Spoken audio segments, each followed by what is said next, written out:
Bonjour, bonjour. Donc, nouvelle vidéo, nouvelle question. Question qui me trotte depuis qu'on me l'a posée dans la tête. Je fais les questions en fonction à l'ordre d'arrivée, hein. Donc, ce matin, Letty m'a posé une question. Donc, va-t-on connaître en France une pénurie d'eau potable dans les années à venir? Va-t-on connaître en France une pénurie d'eau potable dans les années à venir? Donc pour cette question, je vais utiliser un tarot qui techniquement est inutilisable. C'est le vice-versa tarot. Pourquoi? Je vais vous montrer. Euh, donc là, vous voyez la carte. Donc là, le petit symbole quand il se trouve à droite. Euh, donc là, c'est le... C'est quoi celui-là? Celui-là, c'est le roi de Pentacle. Et quand vous le retournez... Vous voyez, c'est toujours le roi de Pentacle, mais il y a d'autres significations. Donc, je vais faire un... Je vais faire comme dans la précédente vidéo. Je vais faire un triangle inversé. Donc 6 cartes pour cette question.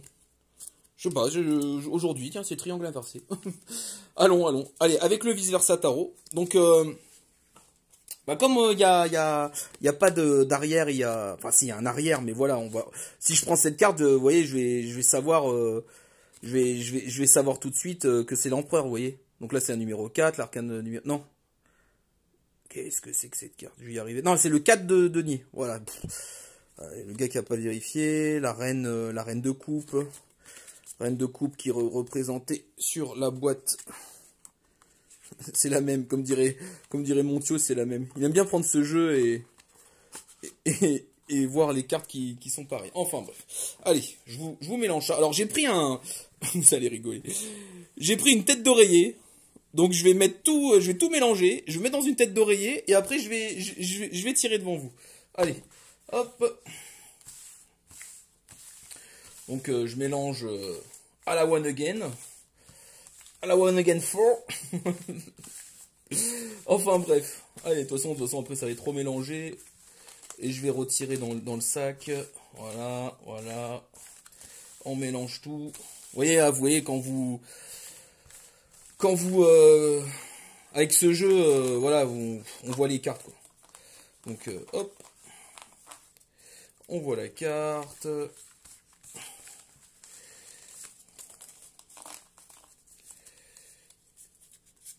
Tadam.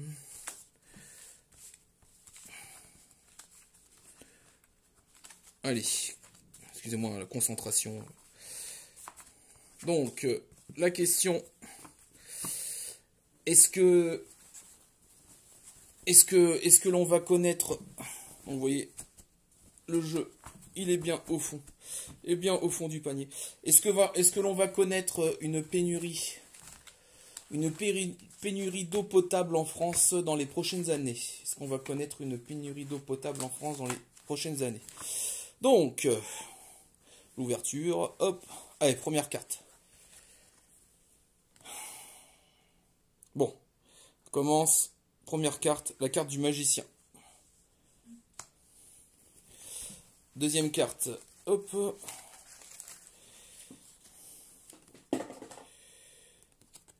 Eh ben, nous avons le roi de coupe. Et moi, je fais tout tomber à côté. Avec le... Hop.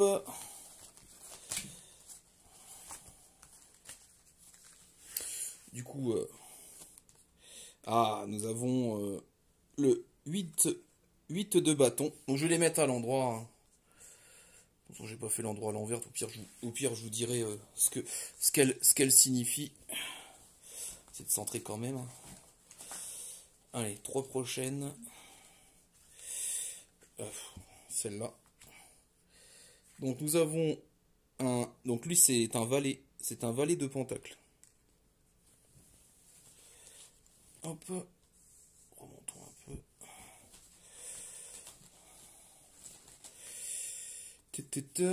Encore du bâton.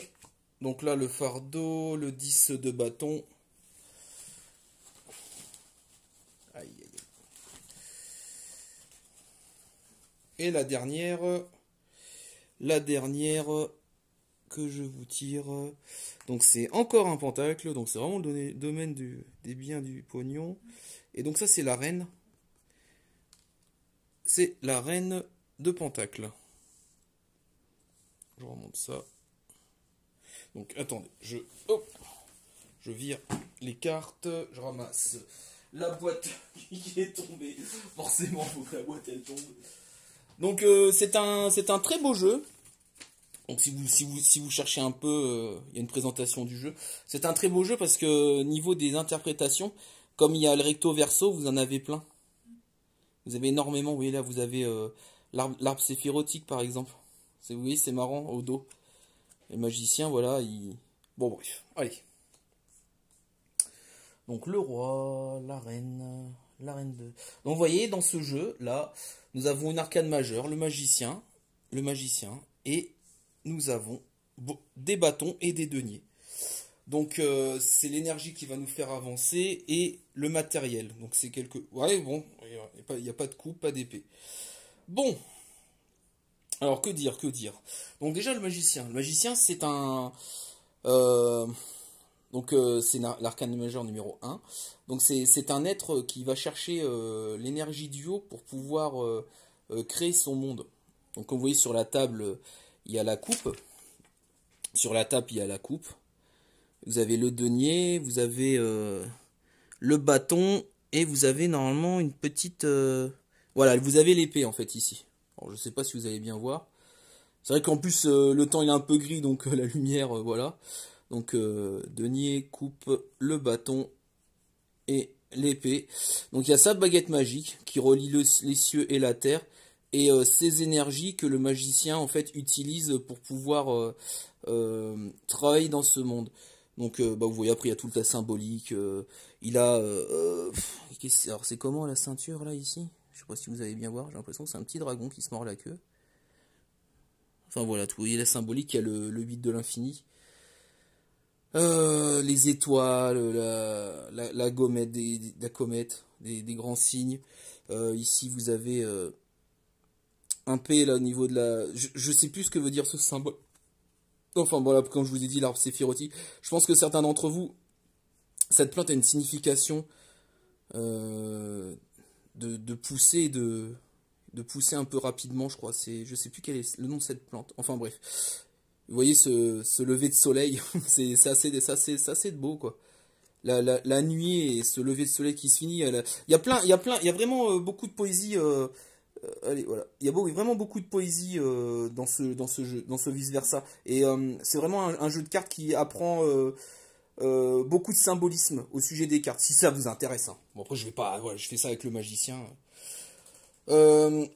Ensuite, nous avons un roi de coupe. Donc le roi de coupe est bon, ça représente un homme. En plus, c'est marrant, les couplots. Hein c'est étrange hein, qu'on a ce roi. Et donc il maîtrise ses émotions. Et d'ailleurs, j'ai dit qu'il n'y avait que bâton et denier. Maintenant, vous voyez, il y a une coupe. Il maîtrise ses émotions. C'est quelqu'un de chaleureux. Donc, faut faire attention parce qu'il peut devenir très jaloux. Donc nous avons, je vais vous montrer l'arrière. Le beau marsouin là. Le beau marsouin. Il y a son sceptre, c'est un lotus. Pour la petite histoire, pourquoi le lotus? Le lotus est une plante qui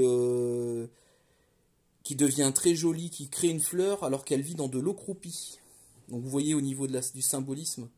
C'est très joli le lotus, c'est très beau comme symbolisme. Enfin voilà, bref. Bref, allez. Moi aussi quand je vois ces images. Donc le 8 de bâton, bon après le 8 de bâton classique, là vous avez un Pégase dans le ciel.